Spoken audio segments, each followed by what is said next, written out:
Imagine this. A young girl already navigating the life-changing reality of pregnancy is forced to stand before her entire church and publicly apologize. Apologize, not for a crime, not for hurting anyone, but for simply being pregnant.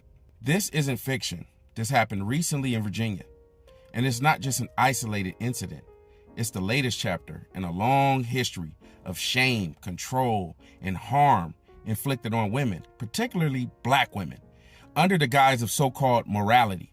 Let me explain why this matters, not just for that young girl, but for all of us. This public shaming didn't appear out of nowhere. It's part of a much larger story. Historically, young girls who became pregnant out of wedlock, especially Black girls, were subjected to severe stigma. Families often responded by hiding the pregnancy. You've heard the stories. She was sent down south or to live with an out-of-state relative. Why? To preserve the family's reputation and erase the so-called shame of an unborn child born out of wedlock. This wasn't just about religion, it was about control. The church, which should have been a place of refuge, often became a courtroom where women's bodies were judged and their worth diminished. Terms like illegitimate child or bastard became scars, branding both the mother and child as morally inferior. For Black women, this shame was compounded by racism. The Jezebel stereotype, a racist trope dating back to slavery, hypersexualized Black women and portrayed them as morally bankrupt simply because of their bodies. As Dr. Tamara Lomax notes, this myth was perpetuated not just by white supremacist systems, but also by institutions like the Black church. It facilitated violence, medical exploitation, and systemic denial of Black women's reproductive rights and humanity. Let's fast forward to today. The toxic remnants of this history are alive and well. That pastor in Virginia who humiliated a young girl is part of a broader pattern where shame and control are weaponized against women under the guise of faith. Here's the reality. Public shaming does nothing to uplift. It isolates, it damages, and it perpetuates the cycles of silence and oppression. And while men, the fathers of these children, are often free from judgment, women are forced to bear the brunt of the blame. Dr. Lomax's reflection on the Jezebel stereotype reminds us that this isn't just about individual actions.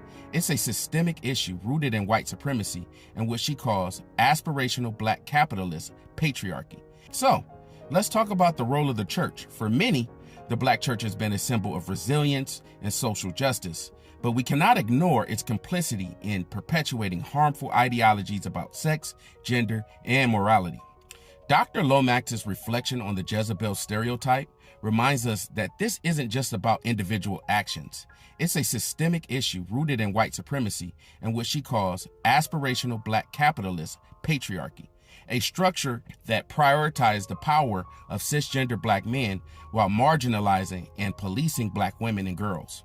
As Dr. Lomax points out, this isn't just church hurt, it's church terror. It's using faith as a weapon to shame and control women, to dictate their choices, and to silence their autonomy. And let's not forget, this kind of policing disproportionately targets Black women and girls, further entrenching systems of oppression. We can't claim to fight for Black rights while turning a blind eye to the ways that Black women and girls are oppressed within our own communities. You can't dismantle white supremacy without addressing the internalized systems of control and misogyny within the institutions that claim to fight for justice. So, where do we go from here? First, we need to name the problem for what it is. This is about control. It's about a system rooted in patriarchy and racism that uses shame to suppress autonomy and silence voices. To the pastor in Virginia and anyone else who thinks public humiliation is an acceptable form of discipline, you're not protecting morality. You're perpetuating harm. Faith should be a source of healing, not a tool of oppression. And to those of you watching, here's the challenge. Speak up when you see injustice. Support the women and girls in your life who are navigating these systems. Push back against institutions that refuse to change. Because at the end of the day, we're not just talking about one girl, one church, or one sermon. We're talking about breaking a cycle that has oppressed women for centuries. And if we don't act, nothing will change. It's your boy, Uncle Papita, and I'm out. Peace.